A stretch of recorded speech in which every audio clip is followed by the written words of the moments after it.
Yang namanya perpuluhan itu bukan untuk diperdebatkan. Perpuluhan itu untuk saya dan saudara lakukan dengan hati yang taat dan penuh dengan kasih kepada Tuhan. Ingat ya, hidup teman-teman dan saya ini sudah diberkati oleh Tuhan dalam pekerjaan, dalam usaha, dalam bisnis, dalam ekonomi dan keuangan. Saudara dan saya sudah dipercayakan berkat oleh Tuhan. Ingat, tadinya kita adalah pengangguran, tadinya kita bukan siapa-siapa dan tidak punya apa-apa. Dan ketika saudara dan saya sudah mulai diberkati oleh Tuhan, dipercayakan gaji yang besar, dipercayakan pendapatan yang luar biasa, sampai ekonomi keuangan kita berkelimpahan, Tuhan gak minta yang lain. Tuhan melalui firman-Nya hanya berkata, kembalikanlah persembahan persepuluhan ke dalam perbendaharaan rumah Tuhan. Dan perpuluhan itu adalah miliknya Tuhan. Saudara tidak bisa memberi perpuluhan dengan alibi, saya memberi perpuluhan untuk orang tua saya, untuk menolong orang miskin, menolong pendeta-pendeta. Itu bukan perpuluhan, itu persembahan yang digerakkan oleh hati dan belas kasihan kita untuk hidup mereka yang kita kasihi. Tetapi perpuluhan sejatinya dikembalikan ke dalam perbendaharaan rumah Tuhan. Dan perpuluhan ini dikelola oleh para pelayan-pelayan Tuhan, di mana di dalamnya mungkin ada gembala, di dalamnya ada tim keuangan dan lain sebagainya. Saudara, jangan mau terjebak dengan polemik teologi yang berkata perpuluhan sudah tidak berlaku, perpuluhan masih berlaku. Taatlah dengan apa yang dikatakan oleh firman Tuhan. Jangan mau saudara terseret dengan doktrin-doktrin gereja, apalagi pandangan teologi dari pendeta-pendeta yang gak jelas asal-usulnya. Saran saya, mari kita kembalikan perpuluhan yang adalah milik Tuhan. Kalau saudara tanya sama saya, Pastor Verona kembaliin perpuluhan gak? Saya dari semenjak diberkati Tuhan, berapapun itu nominalnya, sampai hari ini, saya selalu mengembalikan perpuluhan yang adalah milik Tuhan di gereja di mana saya tertanam dan bertumbuh. Saya tidak pernah mengembalikan perpuluhan Tuhan dengan cara memberikannya kepada orang tua, kepada orang susah, kepada orang miskin. Itu bukan perpuluhan, itu persembahan belas kasih dan sukarela. Kalau perpuluhan adalah 10% itu miliknya Tuhan yang harus dikembalikan ke dalam perbendaharaan rumah Tuhan. Ingat ya, tadinya saudara dan saya gak punya apa-apa, gak punya pendapatan apa-apa, dan bukan siapa-siapa. Tuhan hanya minta 10% dari 100%. Tuhan hanya minta 10%. Kembalikanlah. Dan saudara, maaf untuk ngomong ini, jangan kita mencuri apa yang menjadi miliknya Tuhan. Perpuluhan itu bukan milik kita, itu miliknya Tuhan. Kalaupun ada oknum-oknum gereja atau pendeta atau gembala yang menggunakan perpuluhan dengan sembarangan, serahkan mereka ke dalam tangan Tuhan. Biar Tuhan yang menjadi hakim yang adil atas mereka semua yang menyalahgunakan perpuluhan yang adalah milik Tuhan. Tugas kita, tugas saya dan saudara, kembalikan dengan taat, dengan kasih.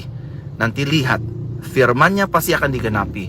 Dia akan jauh lebih mempercayai dan memberkati hidup saudara dan saya dari apa yang kita minta dan kita doakan. Ingat, Tuhan hanya minta 10%. Jangan ada yang sok dan merasa rohani. Saya kalau kasih perpuluhan lebih dari 10%, 20%, 30%, bahkan hidup saya kasih. Nggak nyambung. Tuhan hanya minta 10%. Urusan 20%, 30%, 40% itu urusan hatimu dengan Tuhan. Yang Tuhan minta dari saya dan saudara, kembalikan perpuluhan milik Tuhan. Jangan belajar jadi pencuri yang mencuri dan mengambil haknya Tuhan. Sampai hari ini saya mengembalikan perpuluhan, dan saya berdoa untuk setiap perpuluhan yang saya kembalikan, karena itu adalah perintah Tuhan. Shalom, Bapak Ibu yang dikasih oleh Tuhan. Kembali kita akan belajar dari satu tema besar yang sangat istimewa, yaitu trik perpuluhan penerima dan penikmat zaman now. Bapak Ibu,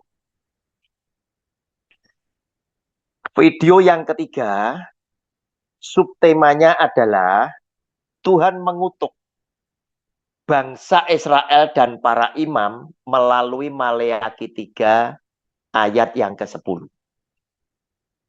Muncul pertanyaan. Loh, kok bisa? Lewat Maleakhi 3 ayat 10. Padahal hampir semua jemaat yang mempersembahkan persepuluhan meyakini ini adalah ayat yang mendatangkan berkat. Bahkan bisa menjadi ayat one stop shopping. Bayar cuma satu perkara, dapatnya macam-macam. Engkau akan diberkati berlimpah-limpah anak cucu cicit keturunanmu. Engkau akan dilepaskan dari sakit penyakit. Engkau akan dibebaskan dari kecelakaan. Engkau akan dipromosikan. Jabatanmu akan naik. Gajimu akan naik. Bonusmu dan macam-macam. Bapak Ibu, mari kita baca lebih dulu. Maleakhi 3. Minimal satu bacaan dulu, Bapak Ibu ya. Minimal satu bacaan dulu ya. Maleakhi 3 mulai ayat yang ke-6 sampai yang ke-10. Supaya tahu bahwa ini sebetulnya Tuhan mengutuk. Nah, nanti kita cari kenapa kok bisa dikutuk ya. Bapak Ibu, judul bacaannya adalah pembayaran persembahan persepuluhan menyenangkan hati Allah. Bahwasanya aku Tuhan tidak berubah dan kamu Bani Yakub tidak akan lenyap. Sejak zaman nenek moyangmu kamu telah menyimpang dari ketetapanku dan tidak memeliharanya. Kembalilah kepadaku maka aku akan kembali kepadamu. Firman Tuhan semesta alam. Tetapi kamu berkata dengan cara bagaimanakah kami harus kembali? Bolehkah manusia menipu Allah? Namun kamu menipu aku. Tetapi kamu berkata dengan cara bagaimanakah kami menipu engkau? Mengenai persembahan persepuluhan dan persembahan khusus. Kamu telah kena kutuk. Tetapi kamu masih menipu aku. Ya kamu, seluruh bangsa. Yang menipu itu seluruh bangsa. Dan yang kena kutuk itu seluruh bangsa. Kenapa? Karena mereka menipu. Bangsa Israel menipu Allah. Mengenai apa? Persembahan persepuluhan dan persembahan khusus. Bapak Ibu, namun dalam serangkaian bacaan ini tidak ada keterangan, tidak ada referensi.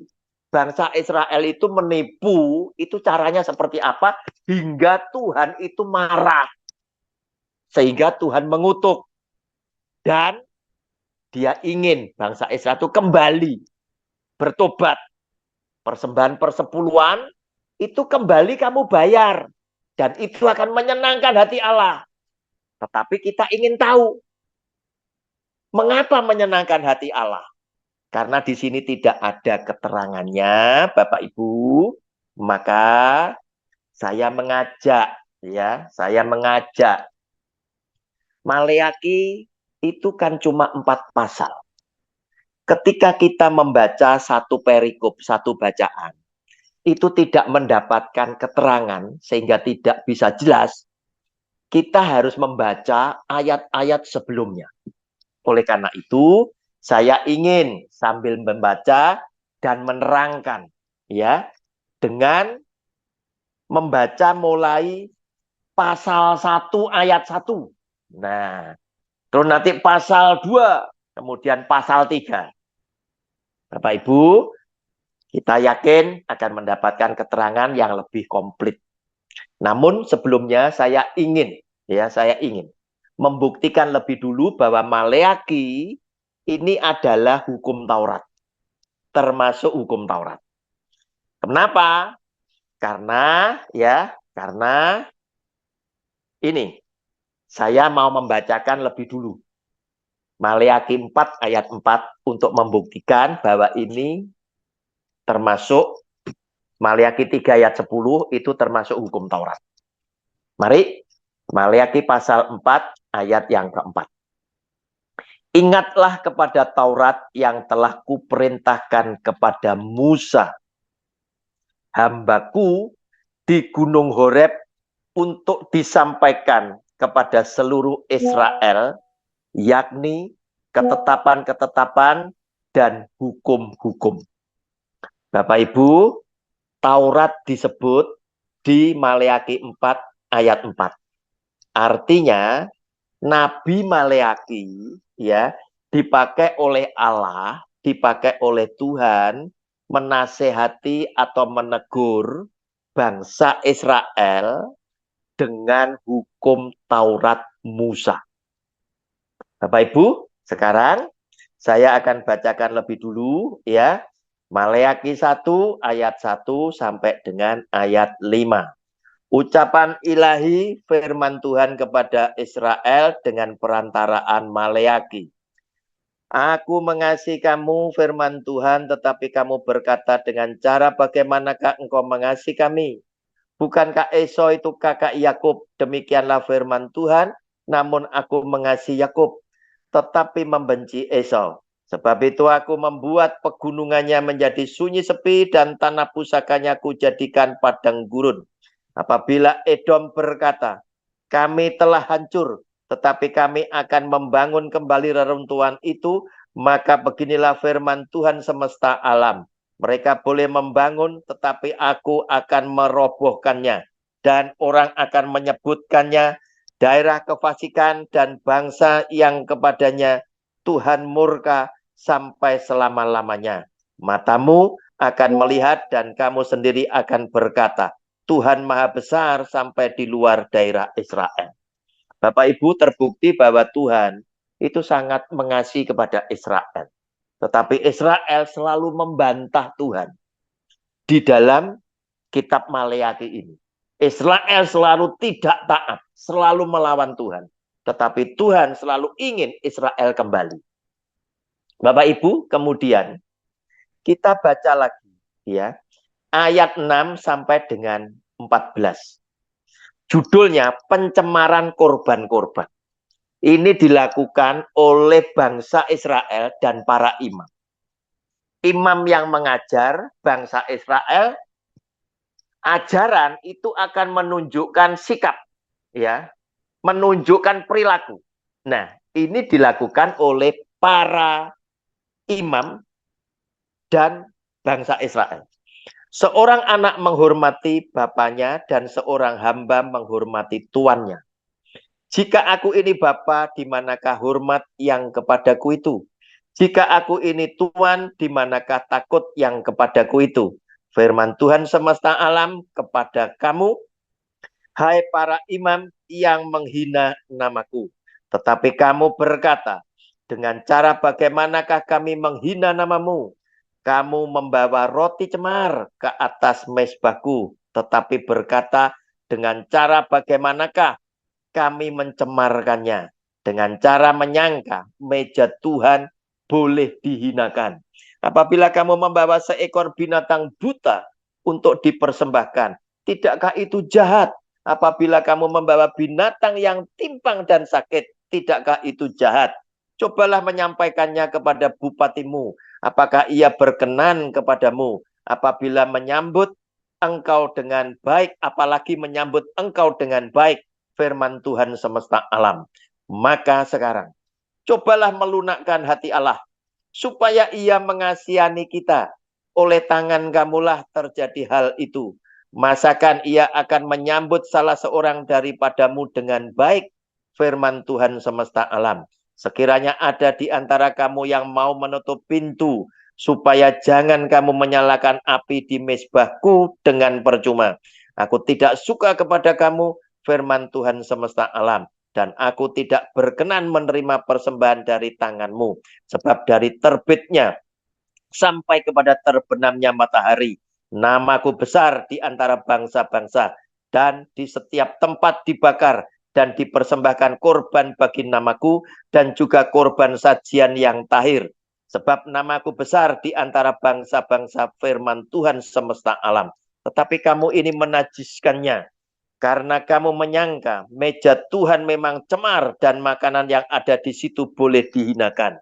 Karena kamu berkata, lihat alangkah susah payahnya dan kamu menyusahkan aku. Firman Tuhan semesta alam. Kamu membawa binatang yang dirampas, binatang yang timpang, dan binatang yang sakit. Kamu membawanya sebagai persembahan. Akan berkenankah aku menerimanya dari tanganmu, firman Tuhan. Terkutuklah penipu yang mempunyai seekor binatang jantan di antara kawanan ternaknya yang dinasarkannya. Tetapi ia mempersembahkan binatang yang cacat kepada Tuhan. Sebab aku ini raja yang besar, firman Tuhan semesta alam, dan namaku ditakuti di antara bangsa-bangsa. Bapak Ibu, itulah yang diajarkan oleh para imam, sehingga membentuk perilaku bangsa Israel yang tidak setia pula. Lihat apa yang dilakukan. Mereka mencemarkan ya kurban-kurban. Mereka menghinakan mezbah Allah dengan persembahan yang tidak layak. Roti yang busuk, hewan yang cacat, yang buta, yang timpang, yang sakit dipersembahkan untuk Allah yang maha mulia, yang maha agung. Dan kemudian mereka juga menipu. Lihat, ayat ke-14, terkutuklah penipu. Nah, kita jadi tahu. Yang mempunyai seekor binatang jantan di antara kawanan ternaknya yang dinasarkan. Tetapi ia mempersembahkan binatang yang cacat kepada Tuhan. Lihat itu tadi. Nah, sehingga kita kurang lebih tahu. Ya, oh ternyata bangsa Israel diajar oleh imam dengan ajaran yang salah. Sehingga perilakunya juga keliru. Ya, sudah tahu ini yang terbaik untuk Tuhan, sudah dinasarkan, tetapi pada saat dipersembahkan diganti dengan binatang lain yang cacat, yang jelek, bukan yang terbaik untuk Tuhan, tetapi yang terbaik disimpan, yang cacat dipersembahkan kepada Tuhan. Inilah yang menjadikan awal Tuhan marah kepada bangsa Israel, kepada para imam, hingga dia mengutuk seluruh bangsa dan para imamnya. Saudara, pasal 2 Maleakhi, ya. Saya bacakan ayat 1 sampai 9. Judulnya, murka Tuhan terhadap para imam, ya. Maka sekarang kepada kamulah tertuju perintah ini, hai para imam. Jika kamu tidak mendengarkan dan jika kamu tidak memberi perhatian untuk menghormati namaku, firman Tuhan semesta alam, maka aku akan mengirimkan kutuk ke antaramu dan akan membuat berkat-berkatmu menjadi kutuk. Dan aku telah membuatnya menjadi kutuk sebab kamu ini tidak memperhatikan. Sesungguhnya aku akan mematahkan lenganmu dan akan melemparkan kotoran ke mukamu, yakni kotoran korban dari hari-hari rayamu. Dan orang akan menyeret kamu ke kotoran itu. Maka kamu akan sadar bahwa kukirimkan perintah ini kepadamu supaya perjanjianku dengan Lewi tetap dipegang. Firman Tuhan semesta alam. Saudara, ayat keempat ini silakan di stabilo, digaris bawahi semua. Ini penting ya. Perjanjianku dengan dia pada satu pihak ialah kehidupan dan sejahtera, dan itu kuberikan kepadanya. Pada pihak lain ketakutan, dan ia takut kepadaku dan gentar terhadap namaku. Pengajaran yang benar ada dalam mulutnya dan kecurangan tidak terdapat pada bibirnya. Dalam damai sejahtera dan kejujuran ia mengikuti aku, dan banyak orang dibuatnya berbalik daripada kesalahan. Sebab bibir seorang imam memelihara pengetahuan dan orang mencari pengajaran dari mulutnya. Sebab dialah utusan Tuhan semesta alam. Maksudnya Tuhan, imam itu seharusnya yang seperti ini.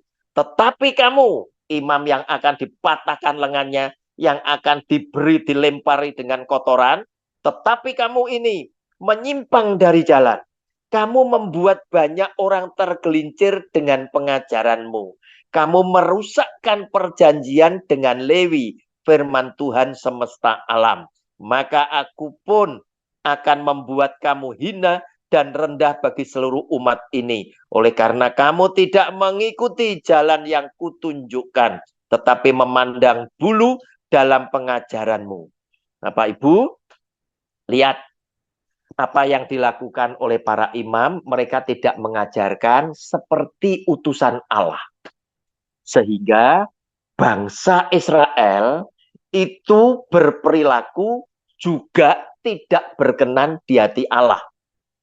Nah, saudara, ayat 8, ya, ayat 4 tadi setelah Anda garis bawahi, maka kamu akan sadar bahwa aku kirimkan perintah ini kepadamu supaya perjanjianku dengan Lewi tetap dipegang. Perjanjianku dengan Lewi tetap dipegang, perjanjian yang mana? Ya, Anda boleh kasih keterangan di catatan Anda.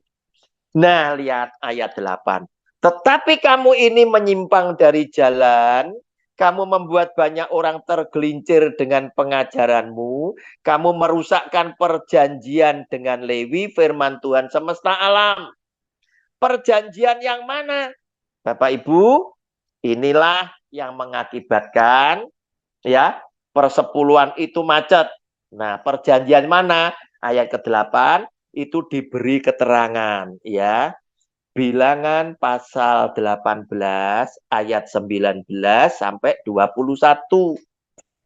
Bilangan 18 ayat 19 sampai 21. Segala persembahan khusus yakni persembahan kudus yang dipersembahkan orang Israel kepada Tuhan, aku berikan kepadamu dan kepada anak-anakmu laki-laki dan perempuan bersama-sama dengan engkau. Itulah suatu ketetapan untuk selama-lamanya. Itulah suatu perjanjian garam untuk selama-lamanya di hadapan Tuhan bagimu serta bagi keturunanmu. Ini tidak boleh tidak dijalankan. Tuhan berfirman kepada Harun, di negeri mereka engkau tidak akan mendapat milik pusaka dan tidak akan beroleh bagian di tengah-tengah mereka. Akulah bagianmu dan milik pusakamu di tengah-tengah orang Israel. Kemudian Tuhan berfirman kepada Bani Lewi, suku Lewi, yang sudah saya terangkan di video saya yang pertama dan kedua. Mengenai Bani Lewi, sesungguhnya aku berikan kepada mereka segala persembahan persepuluhan di antara orang Israel sebagai milik pusakanya untuk membalas pekerjaan yang dilakukan mereka, pekerjaan pada kemah pertemuan. Nah, Bapak Ibu, karena imam mengajarnya salah, maka Israel tidak bayar persepuluhan. Sehingga, Bapak Ibu, nah, apa yang terjadi? Tuhan marah di dalam ayat yang ke-8 dari Maleakhi pasal 2. Tetapi kamu ini menyimpang dari jalan, kamu membuat banyak orang tergelincir dengan pengajaranmu. Kamu merusakkan perjanjian dengan Lewi. Kamu merusakkan perjanjian dengan Lewi, firman Tuhan semesta alam. Perjanjianku dengan Lewi, ini perjanjian garam yang berlaku selama-lamanya. Bahwa suku Lewi yang penata layanan, itu aku pelihara lewat persepuluhan dari segala persepuluhan yang dipersembahkan oleh bangsa Israel. Nah, Bapak Ibu, saya cerita ini untuk masa dan kejadian di zaman perjanjian lama, bukan yang sekarang. Yang sekarang jawabannya ada di video saya yang pertama dan kedua. Nah, Bapak Ibu, Tuhan marah karena apa? Para imam merusak perjanjian Tuhan dengan suku Lewi. Bahwa Tuhan akan pelihara suku Lewi dengan persepuluhan, itu macet, tidak dibayar. Nah, di mana itu bisa dilihat, Bapak Ibu? Nah, kita akan lihat ya, kita akan lihat dalam Maleakhi pasal 3 ayat yang ke-1 sampai ke-5 lebih dulu ya, kita lihat ya. Maleakhi pasal 3 ayat 1 sampai dengan yang ke-5. Lihat, aku menyuruh utusanku Tuhan kirim utusan lagi untuk membenarkan pengajarannya, supaya ia mempersiapkan jalan di hadapanku. Dengan mendadak Tuhan yang kamu cari itu akan masuk ke baitnya. Malaikat perjanjian yang kamu kehendaki itu. Sesungguhnya ia datang, firman Tuhan semesta alam. Siapakah yang dapat tahan akan hari kedatangannya? Dan siapakah yang dapat tetap berdiri apabila ia menampakkan diri? Sebab ia seperti api tukang pemurni logam dan seperti sabun tukang penatu. Ia akan duduk seperti orang yang memurnikan dan mentahirkan perak, dan ia mentahirkan orang Lewi, menyucikan mereka seperti emas dan seperti perak, supaya mereka menjadi orang-orang yang mempersembahkan korban yang benar kepada Tuhan. Maka persembahan, garis bawahi Bapak Ibu, mulai ayat 4, maka persembahan Yehuda dan Yerusalem akan menyenangkan hati Tuhan seperti pada hari-hari dahulu. Maksudnya ketika suku Lewi dipelihara oleh Tuhan lewat persepuluhan bangsa Israel, di mana bangsa Israel dengan setia mempersembahkan persepuluhan kepada Tuhan yang dikumpulkan, diberikan kepada suku Lewi yang penata layanan. Seperti pada hari-hari dahulu kala dan seperti tahun-tahun yang sudah-sudah, aku akan mendekati kamu untuk menghakimi dan akan segera menjadi saksi terhadap tukang-tukang sihir, orang-orang berzina, dan orang-orang yang bersumpah dusta, dan terhadap orang-orang yang menindas orang upahan, janda dan anak piatu, dan yang mendesak ke samping orang asing dengan tidak takut kepadaku, firman Tuhan semesta alam. Nah, Bapak Ibu, lihat, Tuhan ini mengasihi Israel dengan sangat. Dia tetap menghimbau, meminta Israel kembali kepada Tuhan. Dan Tuhan menghendaki agar supaya persembahan persepuluhan itu kembali dijalankan seperti hari-hari dahulu, ketika mereka masih setia dengan pengajaran yang benar. Sebab jika ini tidak dilakukan, Tuhan marah, sama seperti pada Maliaki 2 ayat 8 dan 9. Persembahan persepuluhan itu macet. Oleh karena itu, ketika Maliaki 3 ayat 10 itu bangsa Israel mau mengikuti Tuhan, Tuhan ini akan senang hatinya jika persepuluhan itu dibayarkan kembali. Dan Tuhan bersumpah untuk dirinya sendiri, jika kamu mulai mau mendengar semua firman-Ku dan melakukan segala ketetapan-Ku, maka aku akan kembali memberkati kamu. Bapak Ibu, Anda wajib mendengarkan 3 video saya. Agar setelah Anda mendengarkan, dari 3 video ini Anda akan mendapatkan keterangan yang jelas, yang lengkap, dan memberikan pemahaman yang sempurna. Tidak sampai gagal paham, karena ketiga video ini berkaitan satu dengan yang lainnya. Sampai di sini Bapak Ibu yang dikasih oleh Tuhan. Mengapa Maliaki 3 ayat 10, persembahan persepuluhan itu menyenangkan hati Tuhan? Karena ternyata setelah kita telusuri, mulai Maliaki pasal 1, Maliaki pasal 2, Maliaki pasal 3, ketahuan ada referensinya, ada keterangannya, bahwa mereka diajar oleh imam yang salah, sehingga perilaku bangsa Israel juga keliru. Mereka mempersembahkan dengan sangat menghinakan Tuhan. Karena yang dipersembahkan adalah roti yang cemar, hewan yang cacat, hewan yang sakit, dan mereka menipu Tuhan juga. Hewan yang sudah dinasarkan diganti dengan hewan yang cacat. Bapak Ibu, dan imam telah mengajar yang salah hingga merusakkan perjanjian Tuhan dengan suku Lewi. Yaitu Tuhan memelihara suku Lewi lewat persepuluhan dari bangsa Israel, itu macet.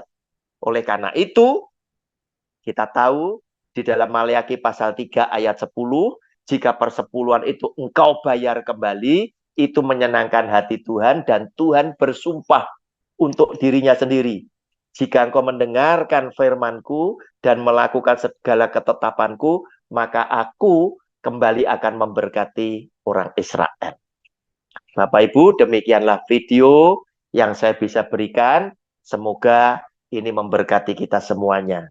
Jika Bapak Ibu merasa terberkati lewat video saya, dengan kerendahan hati saya mohon berkenanlah Bapak Ibu untuk membagikan video ini kepada keluarga yang lain, saudara-saudara yang lain, sahabat-sahabat yang lain, agar mereka juga mendapat berkat yang sama. Tuhan Yesus sudah memberkati kita semuanya. Amin.